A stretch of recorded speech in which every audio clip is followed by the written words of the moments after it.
आज के बजट को देखते हैं तो फिर से कहीं औद्योगिक क्रांति की आप बात कर रहे हैं, सेमीकंडक्टर हब बनाएंगे, लेकिन हमें ऐसा कहीं बिल्कुल नहीं दिखाई पड़ा अजीत जी कि आपने इंडस्ट्रियलिस्ट को लुभाने के लिए या इंडस्ट्रियल रिवोल्यूशन के लिए कोई क्रेडिट गारंटी, इंडस्ट्रियल क्लस्टर्स जैसी कोई गेम चेंजर योजना दी आपने। तो आगे आपकी टिप्पणी एबीसी से आगे कब बढ़ेंगे और बिहार के लोगों की जिंदगी कब सुधरेगी, प्रति व्यक्ति आय क्या है, यह सबको पता है। हम आज घर से आ रहे थे तो हमने देखा कि नीतीश सरकार का संकल्प है कि प्रति व्यक्ति आय दोगुना कर देंगे, लेकिन बिहार की जीडीपी जानते हैं। देखिए ज्ञानेश्वर जी, ये बात ठीक है, आपने जो बातें तो सब बताई जो बजट में है और जो आर्थिक सर्वे में और सरकार के आंकड़े हैं उसको कौन डिस्प्यूट करेगा, सरकार भी डिस्प्यूट नहीं कर सकती है।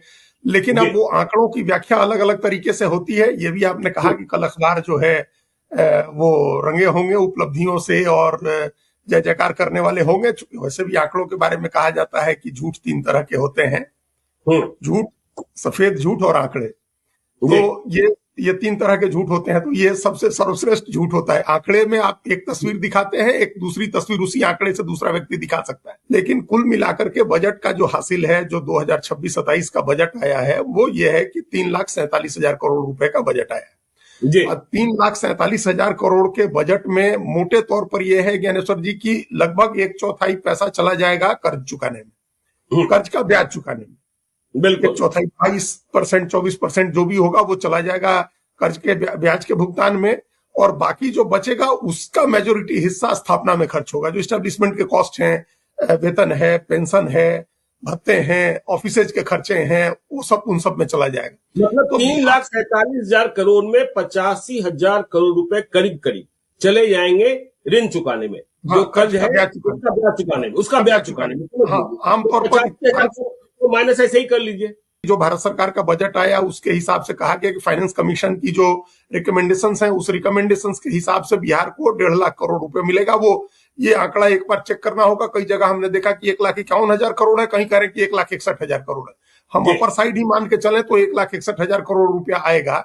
और इस बार बजट में अनुमान है कि बिहार सरकार का अपने रिसोर्सेज से जो टैक्स रेवेन्यू कलेक्ट करेगी बिहार सरकार, वो 65,000 करोड़ रुपए हो जाएगा।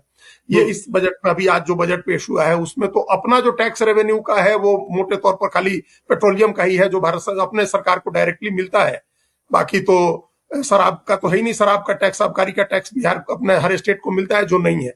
तो अपने रिसोर्सेज से अगर 65,000 करोड़ आप जुटाएंगे और फाइनेंस कमीशन के रिकमेंडेशन के हिसाब से भारत सरकार से आपको 1,60,000 करोड़ रुपया मिलेगा, तो ये 2,65,000 करोड़ रुपए, 2,25,000 करोड़ रुपया होगा।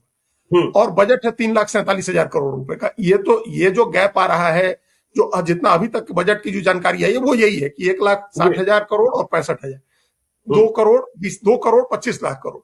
तो बाकी 1 करोड़ 22 लाख करोड़ रुपए कहां से आएगा? उसका तो कोई, हमारे पास बिहार के पास कोई रिसोर्स नहीं है, कोई साधन नहीं है। भारत सरकार के पास भी गैप बहुत बड़ा है। भारत सरकार का बजट 53 लाख करोड़ का है और टैक्स रिसिप्ट जो है 36 लाख करोड़ की है। तो 17 लाख करोड़ का गैप है। तो वित्त मंत्री ने खुल करके सामने से कहा कि हम 12 लाख करोड़ रुपया कर्जा लेंगे और बाकी जो भरपाई होगी वो स्मॉल सेविंग्स से करेंगे, जो हम आप बैंक में जमा करते हैं उस स्मॉल सेविंग से करेंगे। तो बिहार को तो वो भी स्मॉल सेविंग्स का लाभ नहीं है। बैंक तो हमको कर्ज देते नहीं है, बिहार में तो कर्ज भी नहीं देते हैं बैंक। इसी इकोनॉमिक सर्वे में या बजट में ये आंकड़ा है कि 53% रुपया जो कैश, जो सेविंग और डेट का जो रेशियो है हम लोगों के यहाँ, उसका वो 53% का है। मतलब बिहार के लोग बैंक में जितना जमा करते हैं उसका 53%, उसका 100 रुपया जमा करेगा तो 53 रुपया हम लोगों के यहाँ कर्ज मिलता है, बाकी नहीं मिलता है। 53.5 और जबकि आंध्रा में 157.2। हाँ, वहां 100% से ऊपर है। जितना जमा होता है उसका 1.25 गुना आप उन लोगों को दे देते हैं। आंध्र प्रदेश में 157.2 और तमिलनाडु और तेलंगाना में 120.5।